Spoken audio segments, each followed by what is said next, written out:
Olá vocês, seja bem-vindo ao Ideias Radicais e vamos falar sobre esquerda e direita. O que significa isso? O que significava isso? Por que isso é uma definição que hoje não faz mais muito sentido usar? E qual é uma definição melhor para usar?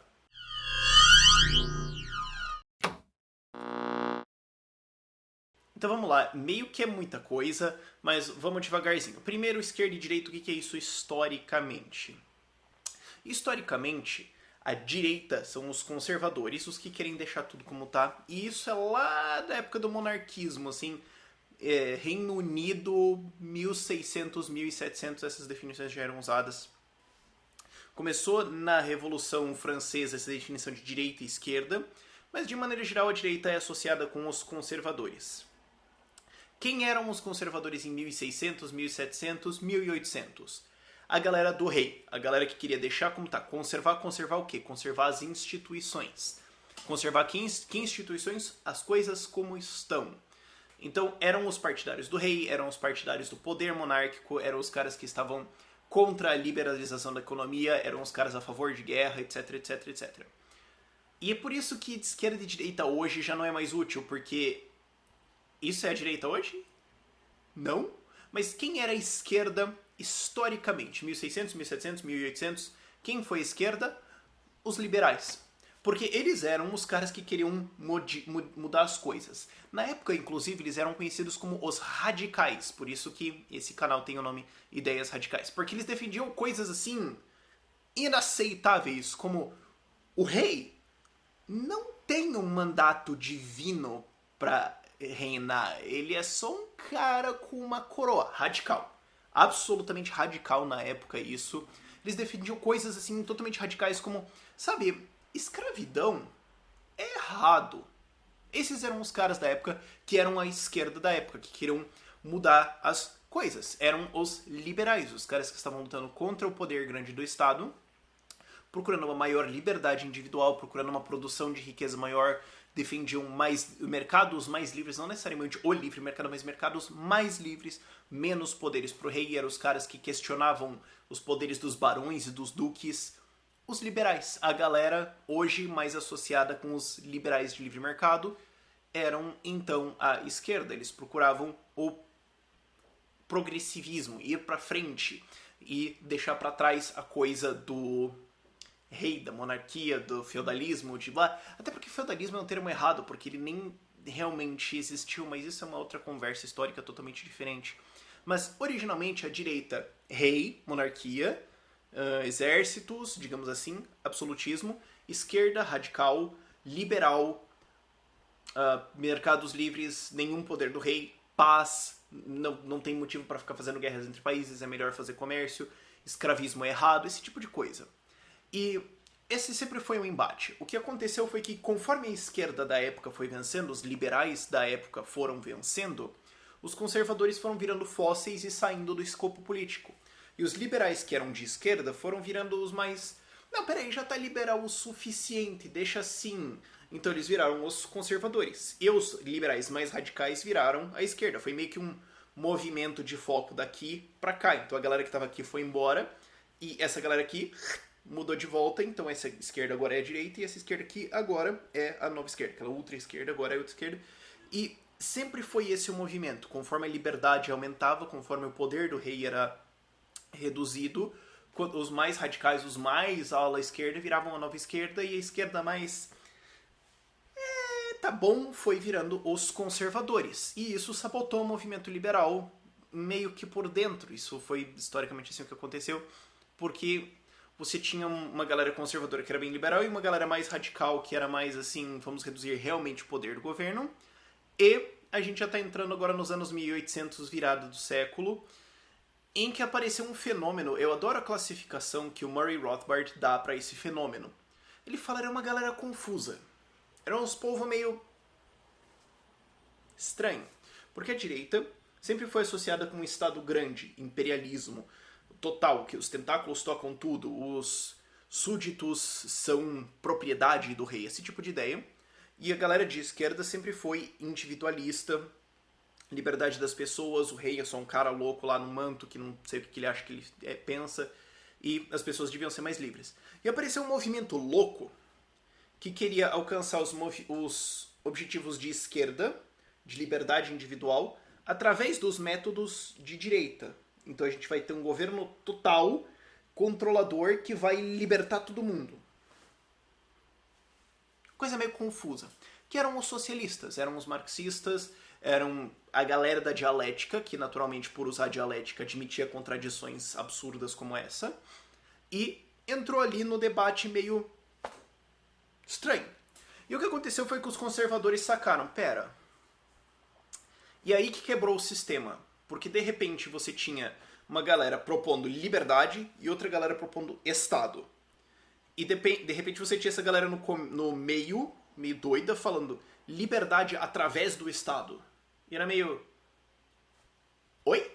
E aí o sistema quebrou, porque essa galera virou nova esquerda, porque a esquerda perdeu o apelo. Essa ideia, nos anos 1800 e 1900, começo assim, virada do século, apelava muito aos trabalhadores pouco instruídos. Era um discurso muito fácil e o começo do populismo. Então isso acabou roubando o público dos liberais e sobrou aqueles liberais mais conservadores de direita que estavam meio que assim, não, a gente deixa o Estado aqui e tal, tem os tribunais, tem alguns tratados econômicos, tem o exército lá.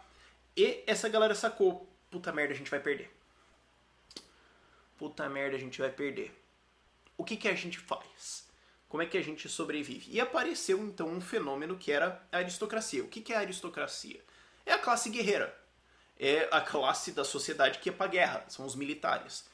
E num lugar chamado Prússia, antiga o que era antes de hoje ser Alemanha, apareceu um cara inteligente. Esse movimento estatal grande já estava sacando que esse movimento estatal grande era dos ricos, era dos poderosos, e isso meio que excluía a galera pobre. E a galera pobre começou a comprar aquele discurso de nova esquerda socialista, sendo que a esquerda na verdade era os liberais. E aí o sistema já tinha quebrado e não funcionava. Até que esses conservadores sacaram uma coisa, pera. Esse Otto von Bismarck é o nome desse cara. Só que uma coisa, peraí. E se eu continuo no meu estado grande, totalitário, eu mando em tudo, mas com os dinheiros aqui que eu pego, que eu roubo da população, eu dou algumas coisas para alguns membros seletos assim dos trabalhadores, e daí eles ficam do meu lado, e daí os socialistas perdem poder. Porque os pobres ferrados, eles vão fazer qualquer coisa, então não adianta, quem der um sanduíche para eles está vendido, então beleza. Agora tem essa classe meio no meio assim, então e se a gente tentar cuidar deles um pouquinho e trazer eles para o nosso lado, estatismo? Porque eles querem Estado, eles estão lá com os socialistas, então se a gente oferecer a gente dá um suborno melhor. Nasceu o estado de bem-estar, porque daí o Otto von Bismarck sacou, pera, se eu der saúde pros trabalhadores, só para quem trabalha tem saúde, eles vão votar em mim, eu ganho a maioria e os socialistas perderam, legal. Ah, então quer dizer que se eu subornar a galera do meio, eu governo, porque os outros eu nunca vou conseguir. Nasceu o estado de bem-estar, nasceu a ideia do Estado Grande moderno e nasceu as raízes do fascismo que depois o Mussolini foi usar. E daí a coisa ficou louca. Porque daí você tinha a esquerda, que meio que era a direita, você tinha a direita, que usava métodos de esquerda, você tinha a esquerda, que queria atingir métodos liberais através de métodos conservadores, atingir objetivos liberais através de métodos conservadores, você tinha os liberais chamando todo mundo um bando de estatista, e a definição de esquerda e direita quebrou. Não funciona mais, porque de repente você tem 4 tipos de esquerda diferente, 3 tipos de direita diferente, e bugou, não funciona mais. Isso fica bem claro quando a gente olha para o Brasil, em que, de certa forma, não existe partido de direita, mas os partidos de direita concordam em várias coisas com os partidos de esquerda, e o PCO, que é a ultra-esquerda, concorda em várias coisas com a direita. Então você fica meio... hã? Outro exemplo disso, antes de eu entrar no Brasil, é o nazismo, o fascismo. Porque tem gente que fala, não, fascismo e nazismo é extrema direita. E isso era oposto ao extrema esquerda, que é o socialismo. Tá, mas os dois eram totalmente coletivistas, os dois controlavam muito a economia do país, e a única diferença real é que no nacional-socialismo, no nazismo, no fascismo, a propriedade privada ainda meio que existia e o Estado controlava ela. E no socialismo, não. Então por que eles são extremos? E no meio você tinha meio que os liberais. Que porcaria de definição é essa que não soma, não funciona. No Brasil isso é pior, porque você tem o PT, que era de ultra-esquerda, e daí é meio que esquerda, e daí chega o PSTU e fala que o PT é de direita, porque na verdade o PT meio que está querendo conservar as coisas como estão, porque ao invés de fazer uma revolução socialista, eles usaram as instituições agora tentando destruir elas por dentro, mas usando a favor quando é necessário ou conveniente. E daí você tem o PSDB, que é a direita, ultra-direita fascista, que chega falando de Bolsa Família, e daí você tem o Fernando Henrique Cardoso, que é do PSDB, que sai dizendo que ele é de esquerda, e o Aécio, que é um cara que falou de liberdade e tudo mais, mas ele se identifica bastante com a esquerda, e o Roberto Campos, que não sei, e a Marina. Daí tem a Luciano Genro, que tá lá na esquerda, mas quando os liberais chegam falando de Uber e Netflix, ela concorda. Mano, que diabo! É porque essa definição não funciona. Não dá. Não dá certo. Ao invés disso, pare de falar esquerda e direita. Isso só confunde todo mundo, isso só separa. Até porque tem uma galera liberal agora que fala que o liberalismo, que agora é reacendendo no Brasil, é a nova direita. Que não... Porque a gente é originalmente de esquerda, só que... dá angústia, não dá certo. Ao invés de pensar em esquerda e direita, que é muito unidimensional, é muito simples, é muito fácil de estigmatizar. Isso que é o problema. O discurso político vive querendo fazer isso, especialmente os adversários. Quando o cara não gosta do outro, ele não vai tentar argumentar contra o cara, ele vai falar, não, mas ele é de direita. Então você não pode gostar da direita. E você tinha, por exemplo, o Partido de Frente Liberal, PFL. Não tinha nada de liberal. Já existiram alguns partidos liberais no Brasil, nenhum deles era liberal. E daí você tem... ao invés disso, pensa controle estatal, liberdade do indivíduo. Esquece esquerda e direita. Você tem controle estatal de um lado, liberdade total do indivíduo do outro. Então, pastelão. Coreia do Norte e anarcocapitalismo total, assim. E no meio você tem as definições. Só que você pode ter isso em duas escalas diferentes. Econômica e social. Você pode ser liberal socialmente, em relação ao que as pessoas podem fazer ou não envolvendo moeda, e economicamente, economia, trocas. Se você é liberal nos dois, você fala, olha, as pessoas deviam fazer o que elas quiserem com o corpo delas, elas deviam trocar com o que elas quiserem. Você, de maneira geral, é um liberal. Se você fala, não pode fazer o que você quiser com você mesmo, não pode fumar ervinha, não pode pôr no bumbum, e não pode trocar, não pode exportar porque o outro país não, tem que ficar nesse país, produção nacional, viva o Brasil. Nacionalismo. Então, controle estatal da economia, controle estatal social.